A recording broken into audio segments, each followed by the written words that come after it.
very well. Kwanro, he's going to try to get the double gas. He's going to be able to continue getting up, get the Spire out there, get some Scourge. Meanwhile, he's going to upper right-hand base, going to get spotted. Don't think he's going to allow Fantasy to move towards that base, though. He has some lurkers out there to help him support. Now he's going to take the slow route. And really, if he had played his initial lurker attack a little bit differently, he would have been able to win this right now. Fantasy's going to have siege tanks coming out to support against these lurkers. So if Kwanro wants to do something with him, he has to do it right now. He has to go for this right now. He has to do some damage. He's going to try to clear up the front for himself. He does have quite a few lurkers. So even if SCVs come off the line, they're not going to be able to help too much. Meanwhile, Fantasy moving in with more, going to put in even more blockading buildings. We're going to see where the workers actually dare to come in. Another fourth bunker going to come down for Fantasy. And he's doing a great job of keeping the forces outside the bunker so he can stim them up and run them right inside. The lurkers is going to come for this. Going to try to take these bunkers down. No SCVs to come off to repent. First bunker, 2 bunkers going to go down. All the Marines and everything inside going to die instantly. All the lurkers still alive, but 2 of them popping the second I say that. A 3rd bunker down there. That's going to come and be repaired. The turret's still in place. The turret's still a huge help to those forces. The turret's finally going to go down, but there's a siege tank now on top of the ramp, so the lurker's going to be forced to move down or not. No, Kwanro's going to continue going for this. 2 lurkers and zerglings even more going to run and try to pick everything off. There's going to be scan coming off. Still a siege tank sieging on top of this, and Kwanro fails with yet another attack. He is not going to manage to do this. Oh, gets his entire force cleared up. He clears up all the defenses except 1 single bunker, but still not going to manage to get in close enough. Hasn't been focusing on economy at all. Meanwhile, going to go for Queen's Nest, so he is going to try to rush for Defilers, I think.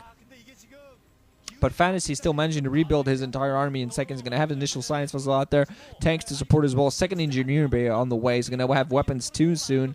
Lurker leg, is he going to be able to morph it in time? I don't know. Oh man, armor 1 and weapons 1 already out there for Fantasy, and now he's going to slowly run up towards that upper right hand position and threaten that. Gonna spot some lurker legs outside and just try to pick that off.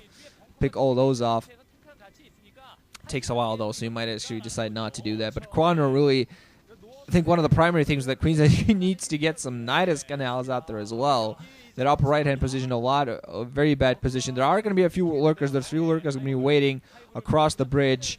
And if he gets a nice pincer in, maybe uses some zerglings to help surround, he might still manage to do this. 3 lurkers I don't think are enough, though. I don't think 3 lurkers are quite enough. Some lurkers are going to come in from the back. We're going to see where the Kwanro moves the lurkers to the front as well. 3 lurkers, some zerglings. He's going to very least going to be able to clear this troop up critically there. Managed to pick off the fire bats really quickly. So he has his own lurkers coming in across the bridge. Yeah, he's going to be able to defend this upper right hand for now. Getting his double gas now going. He really needs to get that going. Really needs to keep getting his economy up. Hive going to get spotted by Fantasy as it is on the way. He's going to move out yet again. 3 tanks, 4th tank on the bridge, adding in 2 more barracks. And has yet again resupplied his entire medic marine count. Some lurkers at the front. Don't think Kwanro should really be going for aggressive actions like this. He should just pull back, slowly pull back. Hold off the push as long as he possibly can. There we go. Just push back.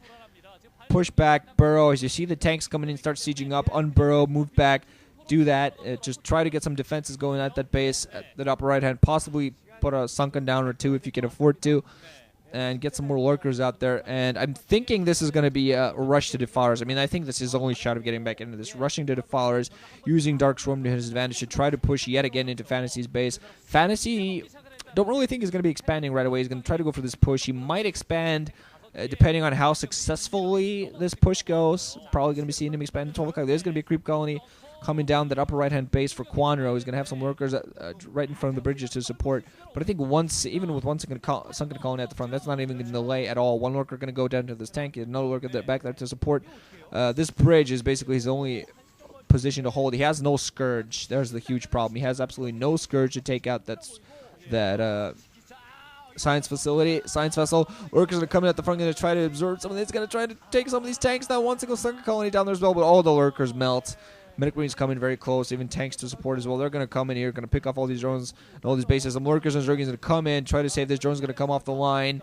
And if Kwanro, for now, if he does not save this base, that's going to be it. And I don't think he's going to manage to do it. There are way too many Medic Marines, tanks at the back, and the science vessel to support. I think he's actually thinking of going for a counterattack. Yeah, he's going to go for a counterattack, but even more forces, more reinforcements are coming in from Fantasy. They're going to catch this counterattack. Scans going off, not enough. So, yeah, Kwanro just does not have enough army, does not have enough production. So he's going to lose out and get knocked down the Ro32 this season. GG. So Fantasy redeems himself. Just that early push, he had those 6 lurkers. Kwanro should have been able to take it from there, but just goes a little bit too aggressive, pushes himself a little bit too far, and then goes for another attack, which he just unfortunately had to sacrifice his entire troop to just open up the position for himself. But he didn't have any backups to continue pushing it. So Fantasy is going to be able to move on to round 16. Kwanro gets knocked out. Unfortunate. Too bad. I love Kwanro. Luck seeing him in the series. And their Fantasy going to chat, who I believe was a UV. Fantasy finally managed to get himself to the round of 16 of an MSL. He really hasn't been here before. I think he's been in a round of 32 before, but got knocked out earlier, I think, as well. So his success has primarily been in the OSL. So we're going to see whether he manages to get any sort of success going in the MSL this time around. So GG guys, thanks for listening. Hope you enjoyed. Group G next. I'm going to see when I find the time for that. Later, guys.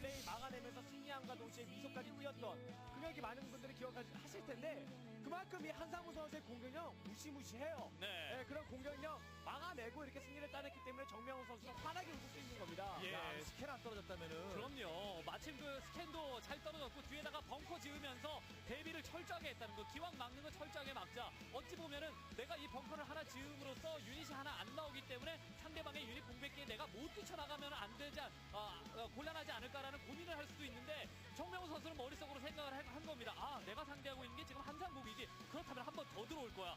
이런 판단을 경험적으로 했기 때문에 뒤에다가 벙커 더 지으면서 한상봉의 공격을 막았다라는 거. 한상봉 선수에게는 아쉬운 그런 순간이 됐지만 정명훈 선수에게는 그 판단 진짜 내가 너무 잘한 것 같아. 스스로를 쓰다듬어 줄 수 있는 이런 판단이 되지 않았나 싶습니다. 자, 3명의 테란에 둘러싸여있던 이 한상봉 선수는 탈락의 고배를 마시게 됐습니다. 그래서 이제 올라간 2명의 선수는 바로 이 연보성 선수, 노란색으로 빛나고 있는 연보성 선수 조 1위, 그리고 조 2위 정명훈 선수가 올라가게 됐습니다. 그래서 지금 10자리가 채워졌어요. 예, 테란들이 정말 선전해주고 있네요. 예, 그 정명훈 선수, 연보성 선수 위쪽에 이제 자신들의 이름을 올려놓은 선수들 같은 경우에는 좀 신인급 선수들이 많았다면 아래쪽에 이름을 채우고 있는 선수들은 이제 뭐 프로리그 내에서라든지 개인 리그에서 많은 이제 진출을 해봤던 여러 선수들이 이름을 올리고 있습니다. 예. 자, 이제 그 테란이 약진을 하고 있는 가운데 이 저그가 그리고 저그와 프로토스가 좀 침공을 짓고 있거든요. 네. 근데 이제 잠시 후에 벌어진 지조에 이제 투플토와 원저그가 있지 않습니까? 네. 근데 또 이재호 선수가 껴있고요. 자, 테란 6, 3, 1. 예, 완전히 지금은 그 밸런스가 테란 쪽으로 많이 기운 상황이 됐습니다. 뭐 전체적으로 경기 운영이라는 측면에서 테란이 다른 종족을 압도하는 이런 모습이 보여주고 있고, 저그가 테란 상대로 힘을 못 쓰다 보니까 테란이 그대로 이제 유지가 되는 데다가 또 프로토스마저도 테란을 못 잡아주고 있어요. 진짜 그러게요. 테란전에서 테란의 재앙이라고 불렸었던 송병구, 도재욱 이런 선수들, 그리고 이제 김구현 선수까지 테란을 잡아먹던 이 프로토스들이 모두 다 지금 탈락을 해버린 상황에서 허영무 선수 혼자 남은 상황이거든요. 예. 이런 그 구도가 어디까지 가게 될까 좀 지켜봐야 될 것 같습니다. 벌써 왔어요, 이재호 선수. 그렇습니다. 옆집에서 왔어요. 예. 잠시 후 이제 지조의 경기입니다. 32강 지조의 첫 번째 경기 이재호 선수와 박세정 선수의 경기, 오늘 더블헤더 2차전 경기를 가지고 이렇게 다시 돌아서 약 13분 후에 돌아옵니다.